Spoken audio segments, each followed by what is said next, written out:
Trade creates economic wealth, but it also creates dependency. And we're realizing the downsides of having that dependency. If we're dependent or Europe is dependent on Russian gas, or, you saw during COVID, we've become dependent on Chinese pharmaceuticals. All of the pharma companies have moved their manufacturing over there.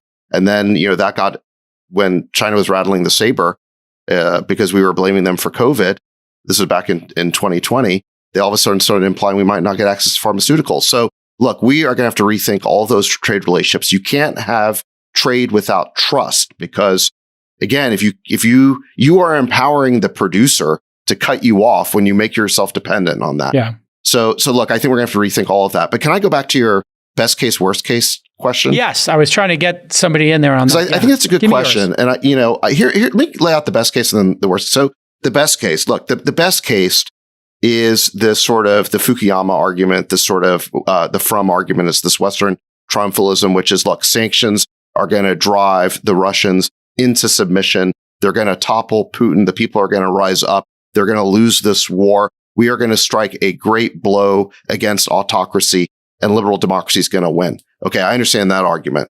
Okay, now what's the worst case scenario? Worst case scenario is Freeberg's right. We end up with hundreds of millions of people starving. The war drags on because the Russians aren't going to give up. So the sanctions, while hurting the Russians, don't end the war and, in fact, drive them into the arms of the Chinese. The Russia's been called a big gas station with nukes.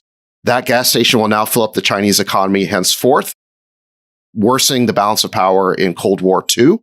And then there's a big, tsunami or boomerang headed for the U.S. economy. And we have a recession later this year as gas prices go to $7 and $10 a gallon.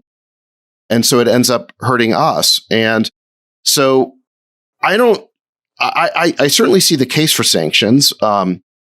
But I wonder if people are really thinking through the downside scenarios. And what I do think is that if that the removal of sanctions should be certainly something we're affirmatively putting on the table in these ceasefire negotiations. And that sounds obvious, but I saw a tweet from Ian Bremmer, who's sort of part of the foreign policy establishment. Think tank guy, who has been pretty good on, he's smart. He's smart, and he's been good on no-fly zone. He's been saying the same things I've been saying, like, guys, this is tantamount to a declaration of war. We're not going there. Also basically saying that, listen, no matter what the Russians do, we're not going to get into World War III here. He's been cool-headed about that. But he also tweeted that, listen, as long as Putin's in control of Russia, we can't ever do business with them again. Sanctions are sticking around basically forever. And I just wonder if that is an overreaction. If we're going to make that policy, I'd rather see us as America be willing to put economic relations back on the table as, in this peace process, as opposed to saying that the Russians are cut off forever, because otherwise they're just going to become a Chinese client state. I don't see how that benefits us long term. Well, again, David, what do you think they do with China? China, what are they going to do? Take 60% of their goods and still export them to us, even though it just contains Russian materials that are now considered contraband? So they can't absorb it economically, is my point. There's not enough demand outside these OECD countries to absorb all of that. Well, here's what I think. It's just mathematically not possible. I think, so look, I think you make a good point, but I think if you're going to look at this from like a 50,000 foot level, I think there's like two grand narratives about what is happening in the world. One narrative, sort of the neocon, sort of liberal hegemony narrative, is that we're in a great battle between democracy and autocracy. The other narrative is that we're in Cold War II, is that it's more of a great power rivalry between the US and China. I tend to think that the latter is where we're really at in the world. And the reason why I say that is you look at, there's a lot of autocracies who, frankly, we support because we want them on our side.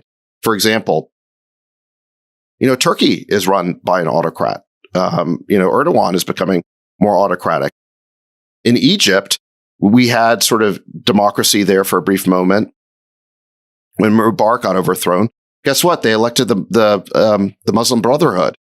And we didn't like that too much. And now we got General al-Sisi in charge. We like that a lot better. We are still allies with the Saudis, and they're a more autocratic government. And so I tend to think that, the better way to describe what's happening in the world is a balance of power rivalry between the US and China, which is only going to pick up momentum in the current in the coming decades. And we have to think about who's on our side of the ledger and who's on their side of the ledger. And, I think at this point, we've pretty much driven Russia completely onto the Chinese side of the ledger. And I think it's going to have very bad consequences for us.